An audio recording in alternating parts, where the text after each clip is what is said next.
Irekomenda sang 50 sang guniang panalawigan sa mga katapos ang Airport Security Group nga pabaskugon ang ilang koordinasyon sa mga security protocols kag pasangkaron pa ang improvements sang security equipment sa Iloilo International Airport. Iliagod niya hindi na masulit ang nagluntad nga insidente sa sulod sang paluparan sang Enero 28,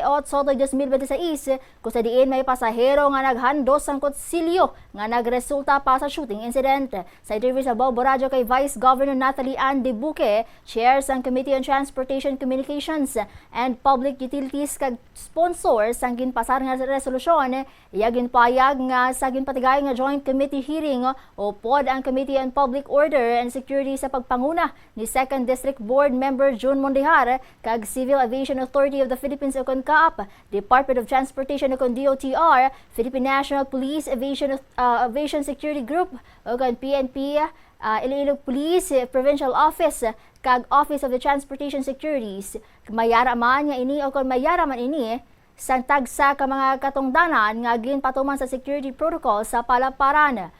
o kung sa maya paluparan. Sunod kay Dibuque, kinahanglan nga ma-harmonize ang mga ini nga mga protocols pati na ang pagduso sang pagpasangkad sang pasilidad sang paluparan agod maakomodar ang mas madamo pagid nga mga pasahero. Duwang paniya ginakabig nga nagakaigo ang rason sang DOTR sa pag-reduce sang initial screening bangod sa tuman kagutok sa check-in area. Sunod pa kay Dibuque, sa final screening ang tutukan nga improvement bangod didto nakita ang madamo nga gaps kag kakulangan. Nagapatiman ang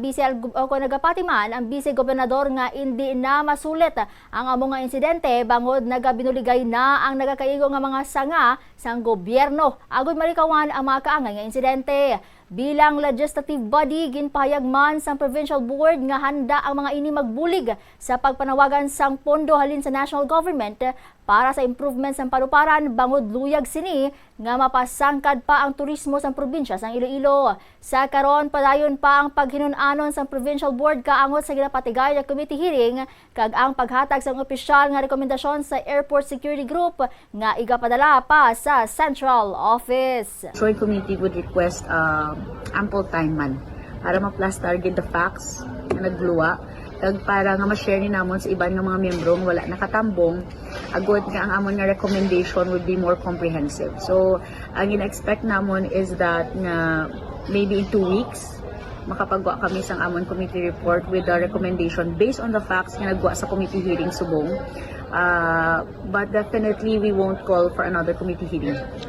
We just need some time lang to actually absorb kaga panungduman gid kay may mga initial na kami naistoryahan sa mga board members, but we want it to be a collaborative nga recommendation because this will be submitted to the appropriate agencies for their response.